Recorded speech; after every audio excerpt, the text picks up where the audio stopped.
Hi, welcome back to the channel. Today I will review Philip K. Dick's book Mary and the Giant. It occupies a somewhat unusual position within his literary output. Even though it was written during the 50s, it was published much later and belongs to his realist non-science fiction work rather than the speculative fiction that secured Dick's reputation. Even so, the novel unmistakably bears the psychological tension and social unease characteristic of Dick's writing. Let's get into it.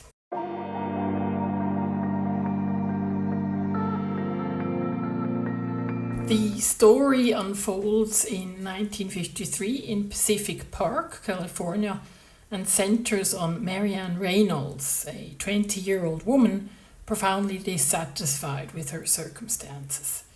She resents the limitations of her small-town environment, feels stifled by her clerical job at a shipping company, and finds little inspiration in her fiancé's predictable habits. Idle evenings spent eating fast food and lingering in parking lots. At home, she fares no better.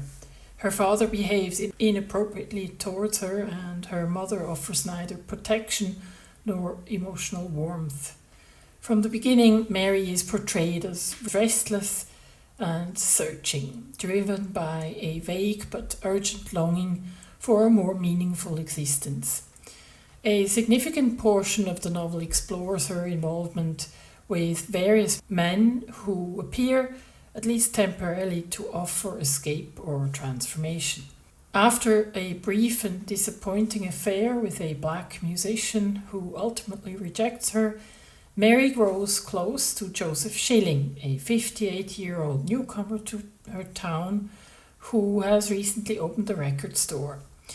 Schilling, the giant of the title, represents maturity, cultural refinement, and apparent stability.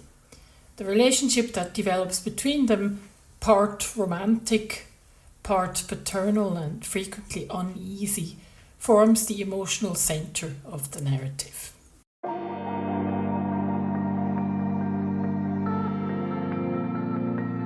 Mary is not an easy character. She is idealistic yet inconsistent, intelligent yet impulsive, and often demanding in her expectations of others.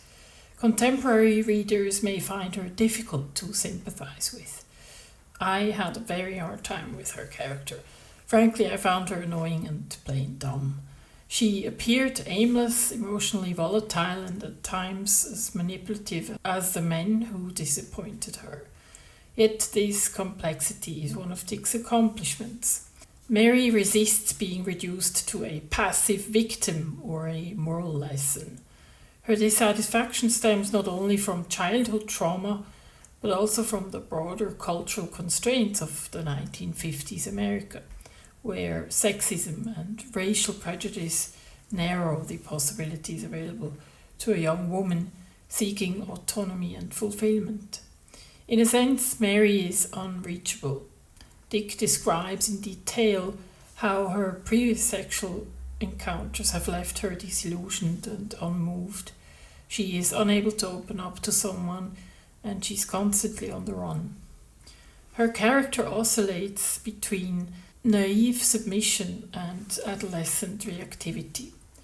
There came a point where I thought she might have ADHD or suffer from manic depressive disorder.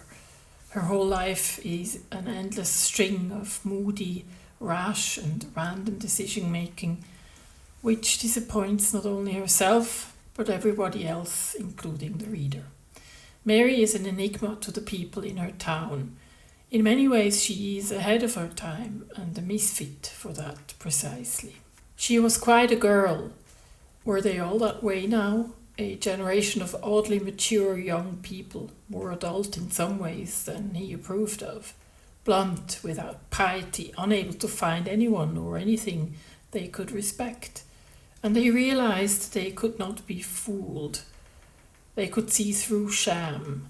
Uncomfortably he realized how his way of life looked to her, false and empty platitudes, ceremonies without content, a world of hollow manners.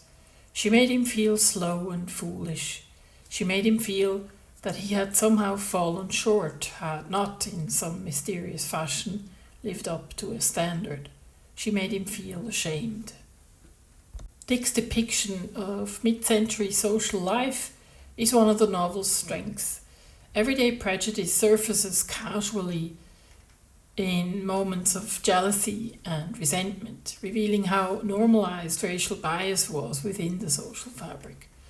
Similarly, rigid gender expectations shape Mary's limited choices and intensify the imbalance in her relationship with other men. Someday, in 100 years, her world might exist. It did not exist now. He thought that he saw the new outlines of it. She was not completely alone, and she had not invented it in a single-handed effort. Her world was partially shared, imperfectly communicated. The persons in it had insufficient contact. They could not communicate with one another, at least not yet. The novel does not function solely as social critique. Its deeper focus lies in the fragile inner lives of its characters, their insecurities, their projections and emotional dependencies.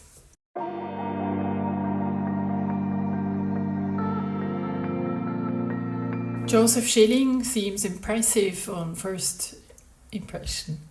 Dick introduces him early into the novel. When he drove his big black Dodge up on the lot, it was not merely himself that he brought. He was much bigger than that. He was so immense that he towered over everything, even as he stood bending and listening, even as he stood smoking his cigar. The had never seen a face so far up. It all was so far that it had no look, no expression. It had neither kindness nor meanness. It was simply a face, an endless face high above him, with its smoking, billowing cigar, spreading out the world around him and his assistant, bringing the whole outside universe into the little California town of Pacific Park. Schilling is a connoisseur of classical music. We can easily spot PKD's projecting himself into Schilling's character early on in the novel.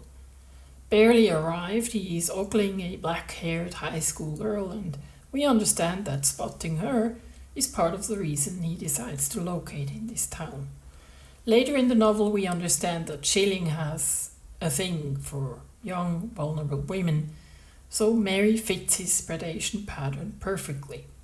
Despite Dick's pompous introduction of this character, we soon learn that Schilling is not at all self-assured. The very young Mary is able to cuss him out, boss him around, and undermine his self-esteem quickly. The two of them enter what I personally would call a codependent relationship that plays to Schilling's savior complex.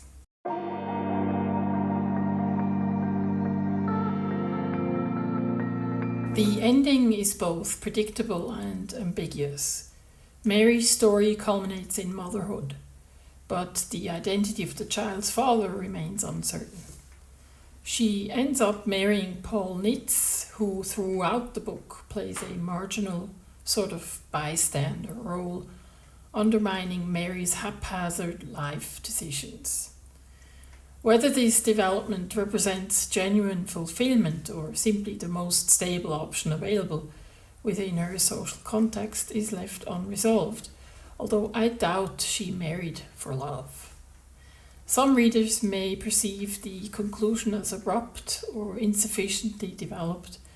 However, the ambiguity is consistent with the novel's broader themes. Identities are unstable, and neither romance nor social roles can fully anchor the self. It has to be said, though, that Paul Nitz makes a very realistic assessment of Mary when he says, "She'll tell you what to do. She's got a mind of her own, but in some ways she's 2 years old. It's easy to forget that. She's a little kid wandering around lost, looking for somebody to find her." some kindly cop with brass buttons and a badge to lead her home. Well, he ends up being just that, I suppose.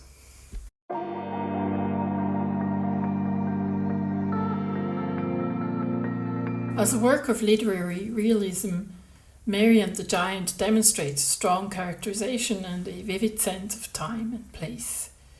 It may not possess the visionary force of Dick Slater's science fiction, and its attention to the music scene and mid-century cultural nuances may not resonate equally with a modern readership. Nevertheless, the novel offers a compelling examination of alienation, longing, and the search for personal significance in post-war America. Tough at times, uneven, and in large part frustrating, Mary and the Giant remains a thoughtful and worthwhile work. More than a mere curiosity, it is an important step in the evolution of Dick's literary imagination. I give it 2 out of 5 fairies. Hope this was helpful, and I will see you in the next episode.